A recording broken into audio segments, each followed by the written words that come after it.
This is our first session, a tiny lecture on how to speak English. How to speak a better, a good English is important because many of us, we say that we understand English, this language. We can figure out what people are talking about, their themes, their discussions. But when it comes to speaking, they cannot speak in English. So that becomes their problem. So we want to actually discuss some of the important topics, and I would just call it this lecture as like everyday English. Everyday English. So it's important for us. The purpose of this channel, this is a branch of RESO channel, Research Sociology, whereas like we are publishing this for the very first time. We are publishing in RESO Academy the first video, a kind of tutorial how to speak a good, simple, understandable English, how to make a range of relevant and extended contributions to formal and informal discussions. Speaking and listening, they're actually part of English. People do most. Speaking in English is important. Many of us can read, we can understand, but when it comes to speaking, we fail. What actually is the reason at the back of it? The reason is very simple. We don't have a culture of speaking, and this culture of speaking is a kind of, I would say, culture lab. Culture lab is where we can practice and do experimentations on how to speak and how to make it better, more better, day by day. We speak thousands of words in a day, but the words we speak are lesser than the words we get to hear. So when it comes to conversation, any language, it may be Hindi, it may be English, it may be Russian, it may be Spanish, it may be any language or dialectical possibility, what we get to hear are comparatively higher than what we get to speak.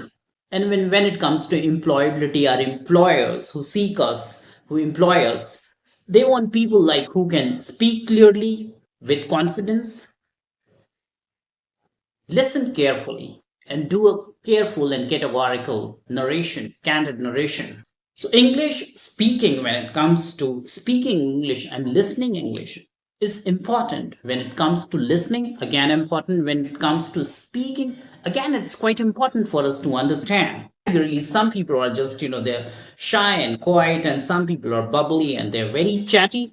But depends, because in order to speak a good English, you must be a good listener also, not just good English. Any language, if you want to speak a good language, any particular language, you must be a good listener as well at that particular language. There are a few things I would like to sort of speak to you, and this is going to be my first demonstration kind of thing. So we'll sort of take tutorials and lectures also in the times to come. I'll be rolling them out now. I will regularly publish in order to make you and give you a good idea. There are few things we must always understand. One is articulation, which is again an important thing. You can see on the screen as well. Articulation, what do we mean by it when it comes to speak English or any language? Articulation is very, very important. It's like, what do I mean by when I say articulation? It's like understanding difficult to understand what people are saying because they don't say the words clearly, or they run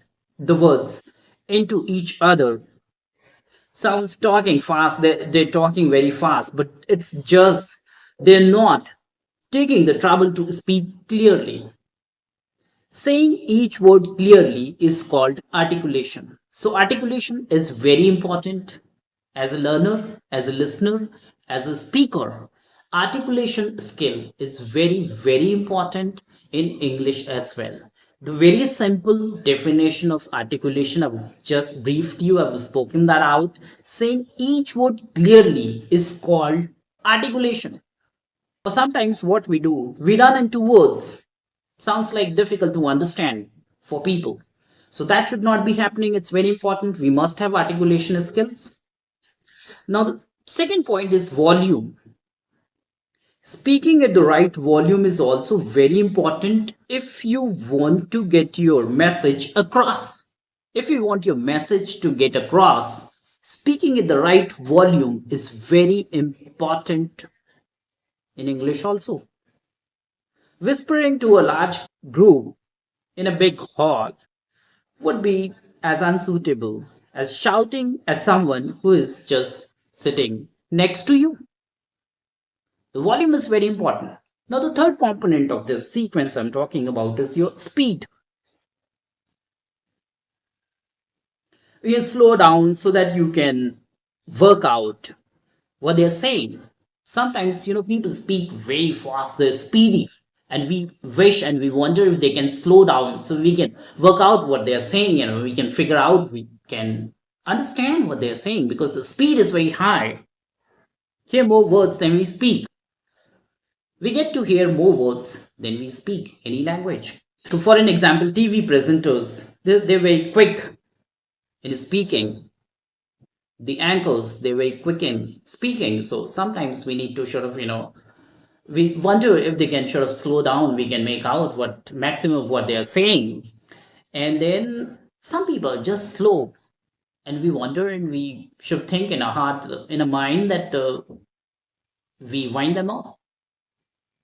So it's going to be that way. So it's important. So my first lecture, I want to tell you very important components.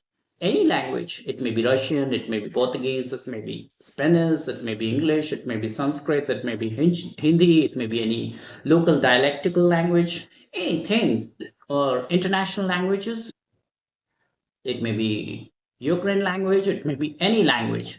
They are pillars of any language, of a language.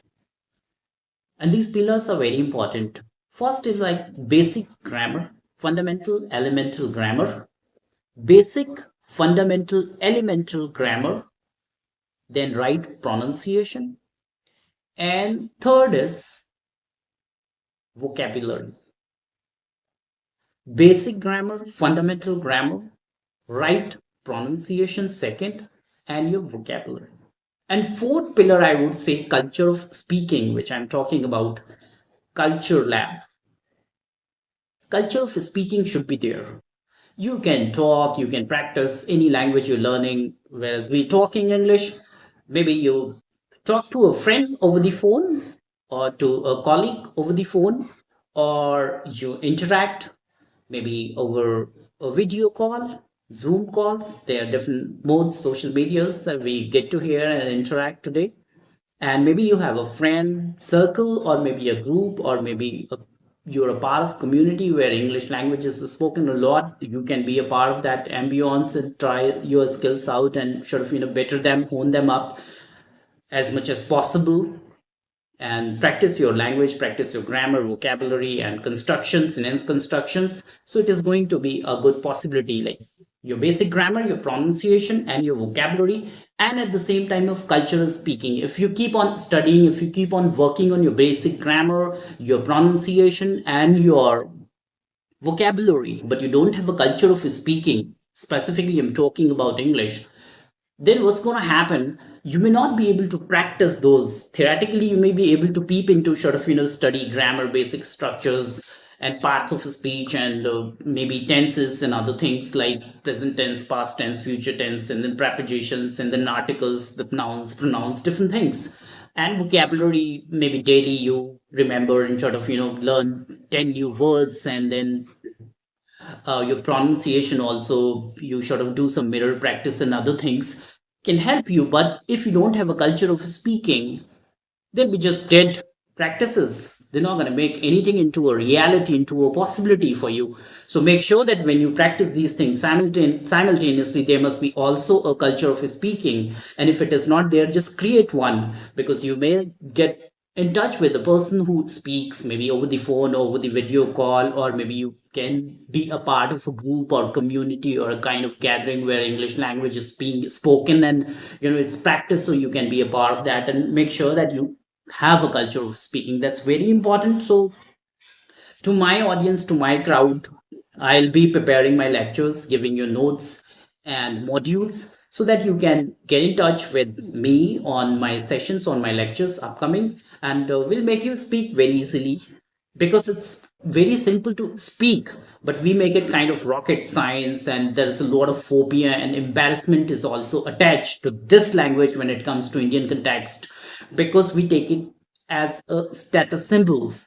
If we fumble on a word or maybe pronunciation and grammatical constructions in my own language, such as like Hindi, I would not be embarrassed in public. But when I speak or maybe I commit a mispronunciation and I should have fumble, and there is a hiatus in my language, I feel a sense of embarrassment because I take it as my social status. But it should not be taken as a status. It should be just taken as an art, because it's a language. You take it as a language, it becomes an art. Vice versa, if it's a language as well as an art, it is an art. And at the same time, a language also, nothing more than that. It's not a social status kind of thing. It's not an expression, a manifestation of your status. So that is what in this lecture I've talked about. Very important. Like, one is like your basic grammar. I'll be covering that in my forthcoming upcoming modules through lectures and visuals. I'll be talking to you, I'll be teaching you basic grammars and then pronunciations, and your vocabulary sessions I'll be taking, and some interactive culture of speaking lab courses and practices I'll be running and sort of publishing, so that we can have live sessions also. And at the same time, we can, sort of do something constructive and different, so that we can pitch in and speak this language as smoothly as possible and as comfortable, as good as possible. So that is what the very purpose of this channel. This is all for today for this session. So this is my first video I'm publishing on this platform, on this channel. So hopefully in the times to come, we'll be covering our grammatical constructions and sessions, so that we can pitch in well. So I wish you all the best for your learning, and thank you so much, Academy. Do not forget to subscribe to RESO Academy. I'll be sure of publishing tremendous number of publications and lectures and tutorials, so that you can pitch in and speak a good language, not just a good, but a smooth language, a better language, a smarter language. That's what the very purpose of making these publications at this channel. Thank you. You're watching RESO Academy, and this is Dr. Surendra Kumar speaking.